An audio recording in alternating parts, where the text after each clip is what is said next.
Your physiological strength in many ways is the foundation for your psychological balance.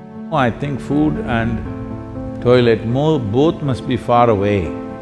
Then you will keep your physiology in a conscious condition. Just because I'm laughing and joking about this, don't think there is no problem. There is substantial problem.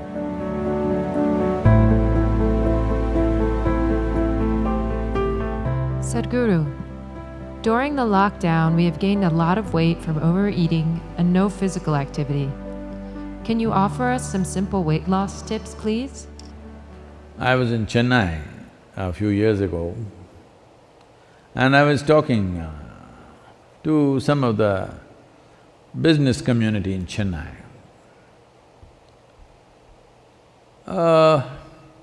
They were not particularly obese or something, but little, trying to imitate the planet. Not by being on a spin, in form, I mean. So I said, as a generation of people, look at your condition. If I had come to Chennai 50 years ago or 100 years ago, in what physical form people would be, in what level of physical fitness they would be, ordinary people I'm talking about. I'm not talking about gymnasts, sports persons, not those kind of people, ordinary people on the street. Or even now, in what kind of physical strength and condition people are in rural India, for example. I said, see, suppose it so happened, you were walking on the street and you saw a tiger, a wild tiger, hungry one. How many of you can at least climb a tree? And this is a spectacular show, a tiger on a Chennai street. This is not a everyday happening, it is something you must enjoy. But how many of you can climb a tree, which is the trunk of it, usually the city trees, what is on the avenues and stuff, is not more than 8 to 12 feet. How many of you can climb this 8 to 12 feet and sit on a branch and enjoy the wildlife view? No. Only those guys who are doing the menial jobs, the guy who is sweeping the street, maybe he will go sit on the tree and watch how wonderful a breakfast you are. Why have we become like this? It's not that tiger is… where is the tiger going to come? That's not the point. Why are you in this condition that you cannot do anything physically anymore? All you can go to office and come back. Those things are also necessary in today's world, but is it not important that you are in some way physically competent? Physical competence is a reflection of your physiological strength. And your physiological strength in many ways is the foundation for your psychological balance. It is no more in question. Your physiological strength is the foundation for your psychological balance in many ways. We've always been saying this, the yogic sciences, but people have been laughing at it because everything is keyhole.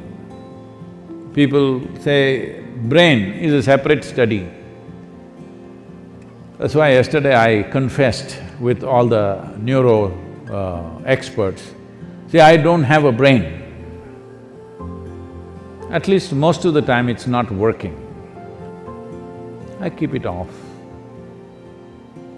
There is enough from the tips of my hair to my toes. There are enough cells with enough memory and intelligence, they will do my life.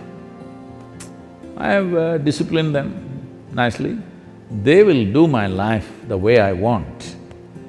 Because a large part of day-to-day work and day-to-day functioning is just a repeat work. All you need is a clerk. You don't need a super brilliant person to do all these things. So I have trained them and they do their work. I don't have to think how to eat, how to sit, how to stand, how to breathe, nonsense. It just happens by itself because a very stable and effervescent physiological condition is very, very important to have a certain level of psychological freedom. Otherwise, every little thing you do, you have to think. Once you think, inevitably you're confused about every damn thing that you do. Now, you're talking about because of virus you ate too much. This is not because of virus you're eating too much. This is a kind of a compensatory activity that, you will see this in the cinema theaters and everything. If you have nothing to do, never before in the history of humanity was food simply available like this all the time. It's a wrong thing that everywhere you walk there is food. It should not be. I see some of the corporations in America are organizing like this. Food and toilet should always be within whatever 50 feet or 100 feet, something they've fixed, 50 feet I think. Within 50 feet of wherever you are, there must always be food, and that food is usually 1 month old, of course, and there is a toilet. No, I think food and toilet both must be far away. Then you will keep your physiology in a conscious condition. Everywhere there is toilet, it's not good because body has certain resilience. You wanting to run to the toilet is not just physiological, sometimes it may be when the body, at some time it is disturbed, at that time it may be. Otherwise, in normal conditions, it is more a psychological condition than a physiological condition. That all the time you want to message, not because you have something very significant to say, it is simply because it's a release. Similarly, going to the toilet is a release, sexuality is a release, wherever, whenever, whatever, all the time the same things, because you are building up nonsense within yourself all the time. You need a release, all the time release. These things are being openly talked about as part of psychiatry, that you must find release. Why are you pent up? I think in one of the interviews, some journalist was asking me, Sadhguru, what do you do to unwind yourself? I said, what? Why will I wind myself up, first of all? I don't wind myself up and then want to unwind somewhere. What are you? Are you a grandfather clock or something? You wind yourself up. Even the watch doesn't need any winding anymore, it runs by itself. Why are you winding yourself up? This is simply because you understand life as an accumulation. Yes, body is an accumulation, mind is an accumulation, but life is not an accumulation, it's a phenomena that's happening. If you have not tasted that phenomena, you know only accumulations, you always think the safety is in accumulation, whether it's wealth, money, this, that, and body. But at least your money you can keep it in the bank, though it may be heavy in your mind. But if you accumulate too much body, you have to carry it around every moment of your life. And in the world today,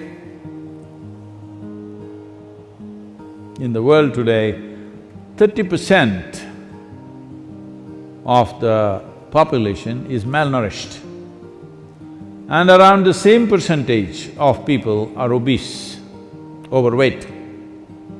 See, you can fix it. The world's problems of malnourishment, you can fix it. So, this practice is there in the Isha Yoga Center. Whenever cause comes up, when Isha Vidya, educating rural children, raising funds for it became a problem, then many people in the yoga center took this up. on Wednesday evenings I won't have dinner and let that money go to the children. I think you must find 7 causes like this. I can give you 7.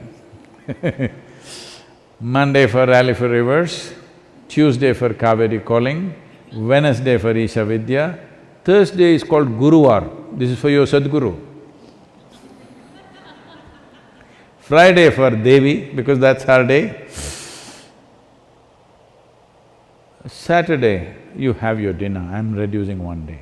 Sunday, for Janalinga.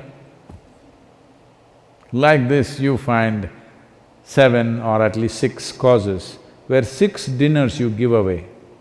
Morning you eat, all right? 10 o'clock in the morning you eat well, and again eat 10 o'clock tomorrow morning. And also, because you need to keep social distancing, drive out of the town and walk back. Get into your bus, buy a ticket for 10 kilometers away and just walk back. Best you go without your phone and your wallet, so that you have to walk back.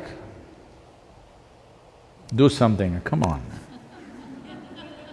Already there is one problem, you want to multiply your problems, huh? You want to increase the size of your problem? Don't do that. There's enough problem already. I'm telling you there's substantial problem. Just because I'm laughing and joking about this, don't think there is no problem. There is substantial problem. Don't fool yourself, because if your body and your mind is in a certain condition, you can easily fool yourself. This happened. Shankaran Pillai was running a garment shop here in United States. And a lady came to buy some kind of a pullover. So, he promised her it is 100% wool. She took it, went home. The next day she came back and she said, "You said it's 100% wool, but here the label says it is made in Bangladesh and it's 100% cotton." He said, "Ma'am, don't you be fooled by this. The label is only to fool the moths."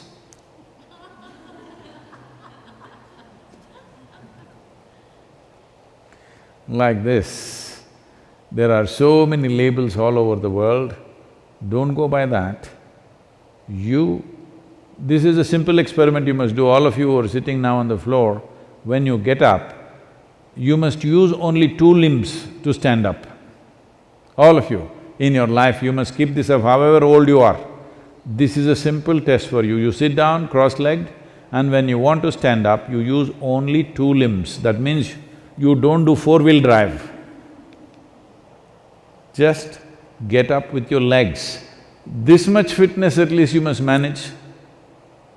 If you can't climb a tree, there are not enough tigers to, for them to roam in your city. If you can't climb a tree, it's okay, but at least you must be able to stand up. This much fitness you must maintain. Please do that for yourself.